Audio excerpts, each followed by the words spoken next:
Friends, do you ever carry more than you, or try to carry more than you reasonably should?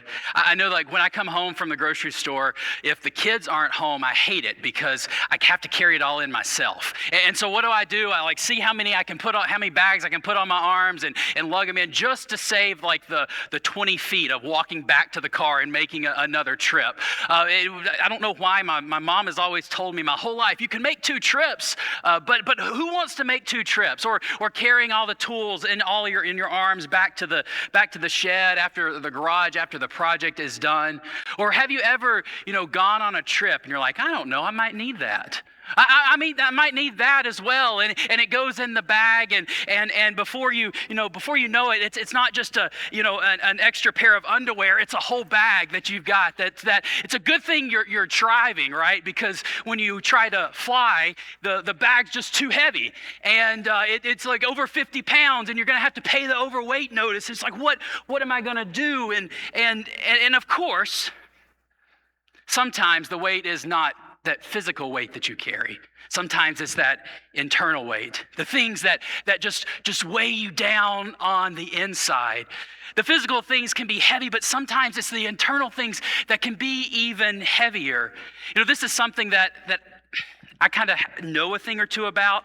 We all have these things that trip us up inside, that sabotage us. For me, it's thinking that everything depends on me, whether it's in my household or at the church or in other work, that if I don't do it, it's not going to get done. And then on top of that, I have this other fear that it's not that it just depends on me. See, then the straps come undone. It's not that it just depends on me. It's that when I get it done, is it going to fall apart? Is it going to fail? Am I not going to be able to handle the situation? Is the things that I have planned and worked on, is it going to fall apart? And this is all well and good, and sometimes it causes me to work extra hard on a project, but the reality is that when the project is done, there's the letdown is huge. I've worked really hard to try to accomplish this thing or try to build this team, and then after it's over, the letdown is huge. I'm like, well, what's next? What's next? And not only is what's next, is it going to fail? It worked for a month or two, but really, is it any good? Really, is it going to be successful? Is it going to fall all apart? And these things that I carry, they may not be the same things that you carry, but maybe it sounds familiar. Maybe you say to yourself, Self, I can do this. Self, I can carry this thing. Self, I can do it. It will be fine this time. But after a while, the weight starts to weigh you down. And then it changes the way you walk a little bit. It changes the way you interact with somebody. It affects your mood. It affects those around you because you might be a little bit anxious or you might be a little bit moody, and people are like, well, what's wrong with them? It changes your joy. But you pick it up each day after day. You pick it up again. And even if it keeps you up at night, you're like, I've got to carry it. I've got to do it. I wonder how many of you came in today carrying something like this. Maybe it's worry. Maybe it's discouragement. Maybe it's, this regret over how the past went. Maybe it's regret of how the summer went. I know that for many of us, school is like a week away, and we're like, man, I could have made the summer better. I could have done more for my kids, or we could have had more family time, or I could have been more successful and got this project done. Maybe it's people pleasing. You feel like that for you to be good enough, you have to make sure the people around you feel good, and you have to please them, do something for them, or maybe there's this sin that nobody knows about really, but it keeps circling in your life. It keeps trapping you up. You're not sure what to do with it. Or maybe there's isolation. You feel that nobody really cares. Nobody really wants to be around you anyway, so you isolate yourself. You keep yourself hidden from other people, and it makes it even worse. Or maybe there's some other kind of quietness that's going on, and it makes you want to just fade into the background. For some, maybe what you're carrying keeps you from experiencing all that Jesus wants you to experience in life. Maybe you start to stop coming to church even, or it's not that you quit following Jesus if you're a follower of Jesus, but you're just like have a good reason not to make it to worship one Sunday. And you're like, yeah, I don't have to make it there. Things will go on without me. And yeah, I still believe in Jesus. Maybe something else comes up. And then it's not that you made a decision, but you just start drifting from faith or drifting from relationships with other followers of Jesus, but you just keep carrying them. You keep carrying those things. You might not even know what else to do, so you keep lugging the weight around with you day after day. And some of the things that people carry, they could rightly be classified with the church word sin. Like this would be recognizable things that you might be carrying or somebody might be carrying. Things that you might recognize like lying or cheating or stealing or hurting others. But other things, they might start out as fun or they might start out as benign enough to kind of make you feel better, but then they end up trapping you on the inside. This happens with so many with substance misuse, that one glass of wine at night that turns into a bottle or two, that quick social media post that turns into hours of scrolling. You're like, where did the time go? Where did my sleep go? And then, of course, there's worry. There's regret, there's shame, there's all the pain that goes along with it. There's the discouragement, there's the I'm not good enough, there's the I don't know how to's, there's the things will never change, there's the secret that nobody knows that's just weighing you down. And today I want to share with you some encouragement that we find in the Bible for how to deal with these things that weigh you down, that you carry with you that weigh you down. And to do so, I want to read from a book of the Bible known as Hebrews. And Hebrews is kind of a sermon that we find in the Bible. We don't really know who wrote it, but it's there. And part of what it does, it gives encouragement for the followers of Jesus for how to move forward in life when things are hard. And today I'm going to be reading from Hebrews chapter 12. And Hebrews is in the New Testament. If you want to follow along, the words will also be on the screen. But before I read from Hebrews chapter 12, I want to rewind just a little bit to tell you about chapter 11. You see, in chapter 11, we get this picture of other people who have lived the life of faith. People like your ancestors, people that came before you that have lived the life of faith. And the writer of Hebrews gives us these portraits of faithful people. Many of these faithful people are in the Old Testament. And if you were to go read this section, there's likely some names that you would recognize in this section, but there's also some names and some stories you probably wouldn't recognize. But the writers or the people that this was originally written to would likely understand all the references. So the writer or the preacher of Hebrews tells us that we are not the first people, that you are not the first people to be invited to trust God even when the future was unclear. There's people that have gone before you. There's generations that have gone before you who are invited to trust God even when the destination in the future was unclear. That you are not the first person to be invited to keep going when life is hard. The people who came before you, they once carried things too. And they walked forward into who God desires them to be. And then we get to chapter 12. And chapter 12 really begins with this sports metaphor. So for some of you, this is going to be right up your alley. Like this is about sports. This is the metaphor that's used here. And what the preacher, the writer of Hebrews is doing is describing a relay race that those who came before us, before you and me, the generations that came before us, that they carried the faith before it reached us. That somebody prayed, somebody served, somebody did things that then passed down the faith to the next person. Somebody gave, somebody kept showing up, somebody kept going even when times were hard, and now their length of the race is complete. Their length of the relay is complete. So what's next? And that's where we pick it up in Hebrews chapter 12, verse 1, where it says, "So then, with endurance, let's also run the race that is laid out in front of us.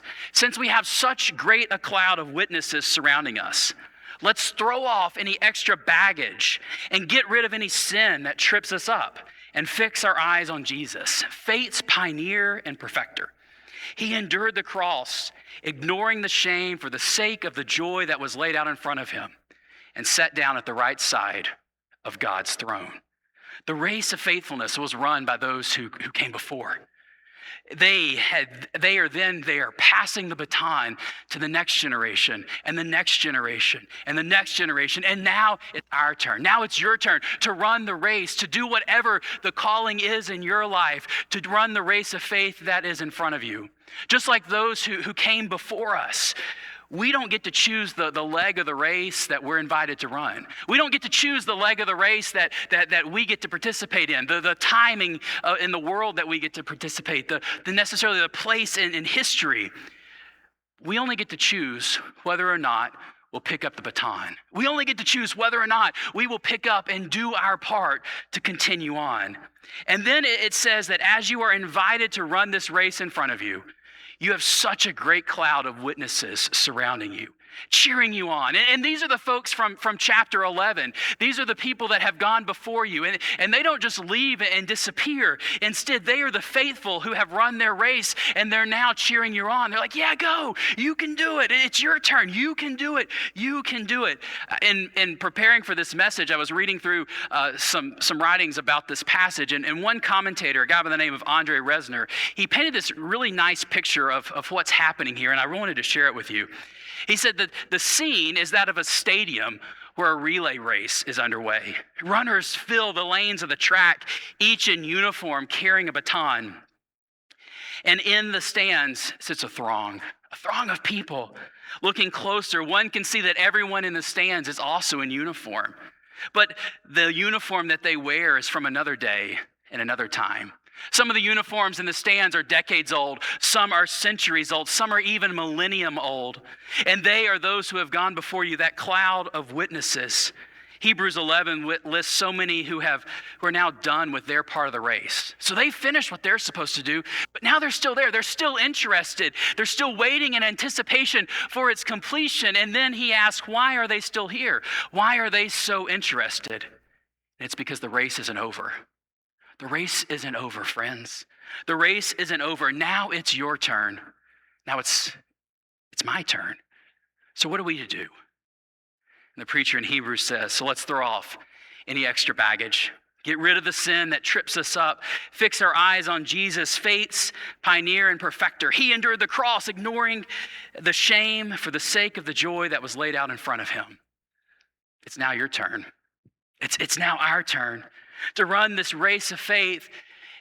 And the way we do that is we fix our eyes on Jesus. Fix our eyes on Jesus as who can serve as an example for what it means to live a faithful life. And this faithfulness of Jesus is that Jesus in his life kept his eyes on the joy of being with God, the joy of what was to come. And this joy points to the ultimate goal of life. For Jesus, this joy, this goal of life, it's not just shallow cheerfulness. It is a joy that is made whole in love. It's a joy that's made whole in love of God and other people. It's life with God. It's life with one another. It's becoming the kind of people that Jesus makes possible. The founder of the Methodist movement, a guy by the name of John Wesley, called this kind of love being perfected in love. This idea that there was a goal in life, a goal in faith of perfect love of God and perfect love of other human beings. And that when you got there, when you attained that perfect love of God and perfect love of others, that this was the kind of joy that Jesus could experience and the kind of joy that God wants for your life. And so the preacher says, okay, it's your turn. It's your turn to run the race of faith, to keep your eyes on Jesus. And when you keep your eyes on Jesus, you have the best example for how to make a difference, of how to grow your love of God and love of other people. But it's really hard to keep your eyes on Jesus when you have things that are weighing you down. It's really hard to run the race when you're lugging around extra weight. It's really hard to look for joy when all you think about is the pain of what you're carrying. It's really hard to fix your eyes on Jesus when you're constantly being weighed down and your eyes diverted to other places to keep you from God. It's really hard to grow in perfect love of God and other people when your body and your spirit is aching from the weight of sin or the weight of worry or the weight of people pleasing or the weight of other things that trip you up. And that's why the author of Hebrews says, let's throw off any extra baggage. Let's get rid of the sin. Let's get rid of what trips us up. And Jesus invites you to lay down what weighs you down so you can experience joy. Jesus invites you to lay down what weighs you down so that you can move towards joy. So take it off. Throw it out. What weighs you down?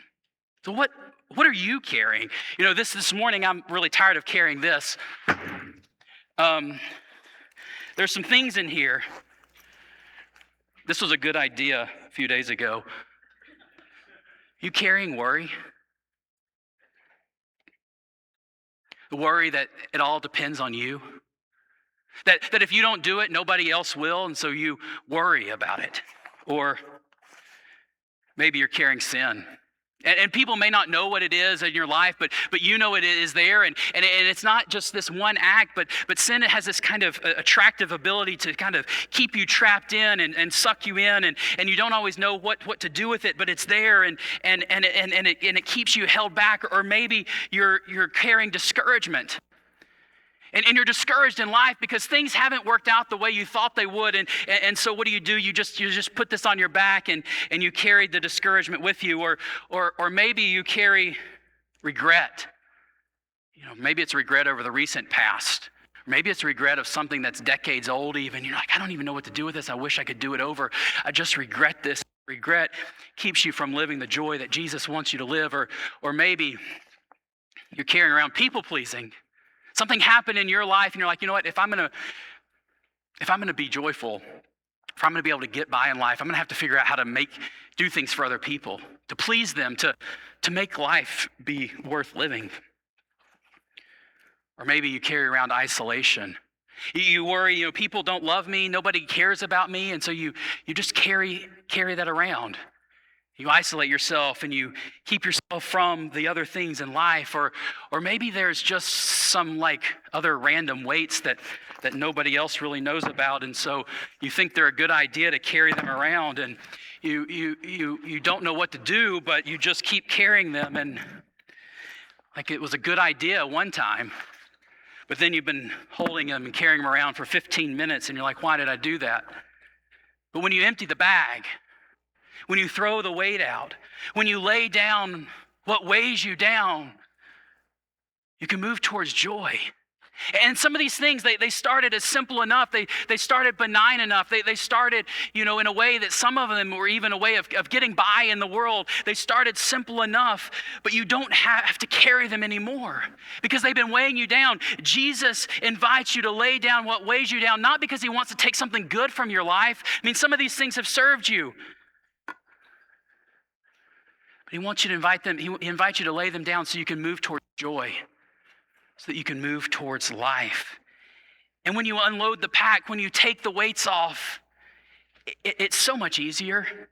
Really, when I thought it was a good idea to carry around 50 pounds in my backpack before I came to church this morning. And then as I kept talking and wearing this, I was like, this is a really stupid idea. In my heart, I'm kind of sweating a little bit. And this is kind of going on. I don't know how I'm going to get by with this.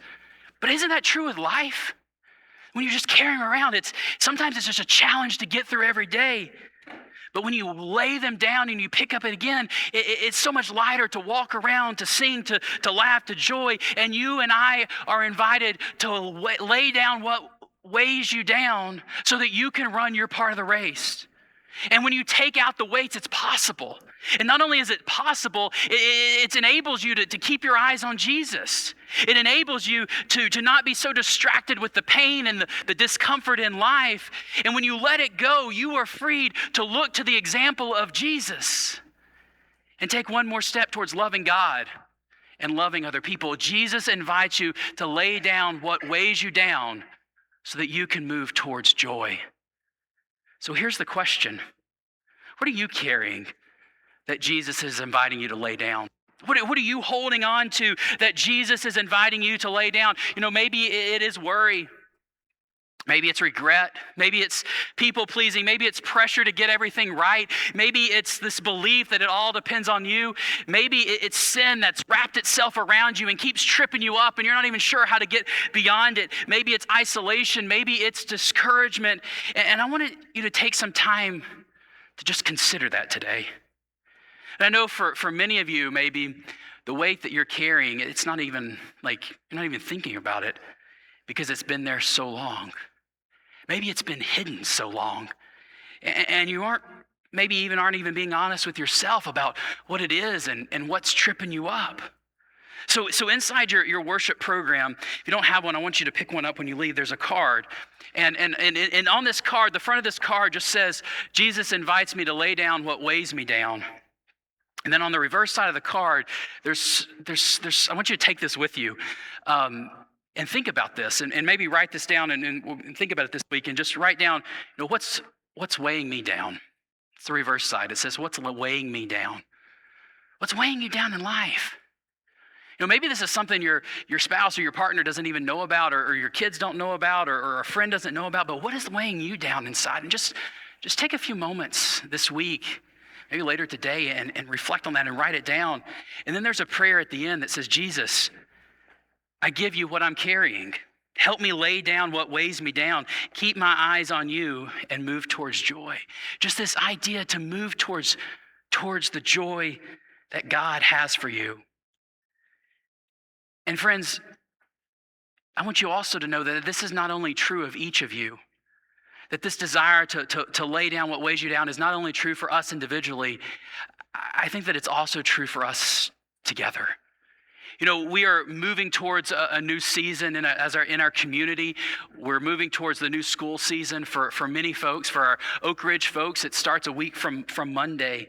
And as part of this, families are returning to new rhythms, and people might be looking for a new church home. And here at Kern Church, we're in the middle of some childcare renovations that we're kind of seeing to begin or hoping to begin very soon. We have opportunities to welcome children and families and neighbors and one another in the love of God. But I want you to know that we can't do this when we're carrying fear. We can't do this when we're carrying discouragement. We can't welcome people when we're carrying discouragement. We can't grow the next generation into the life and love of God while we're weighed down with the belief that it all depends on us. It does not all depend on us. It all depends on Jesus. And Jesus is faithful.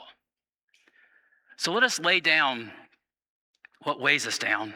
Let us run with perseverance. Let us look towards Jesus, who is the perfecter of this, who's the pioneer and perfecter of faith. Let us move towards the joy that he is leading us into individually and also together. The joy of loving God, the joy of welcoming people into the family of God, the joy of loving one another, the joy of Jesus and the good future that he's already preparing. So friends, lay down what weighs you down so that you can move towards joy, so that we can move towards joy together. So what is weighing you down? What weight do you need to lay down today so that you can move towards joy? And my prayer for you is that when you do that, you can begin to experience the lightness that it feels. How much better it feels to not carry it on your shoulders or in your gut and just to walk and to look towards Jesus for the joy that he wants for your life. And friends, what I want to do right now is I want to pray for you. And as I pray for you and as we'll go into singing this next song, I just want to invite you to consider what is weighing me down and how can I give it up to God? God, thank you so much that we don't have to do it alone. Lord, sometimes I feel that it all depends on me, and I know that others carry other things in their hearts and in their lives, and sometimes we feel that it's all on us. And we're carrying weights, the weight of sin, the weight of pain, the weight of regret, the weight of pleasing people, the weight of worry. And God, even as we carry these things, they keep us from you. So Lord, my prayer is that you would help each one to lay them down, to lay down what weighs us down so that we can walk towards you, so that we can keep our eyes on you and move towards the joy that you want us to experience. And may that not just be true for each one. May that be true for us together as a church community, as followers of Jesus, so that we can walk in joy and your joy together. Give this all to you, God. take what traps us up and show us the path forward. In the name of Jesus, I pray. Amen.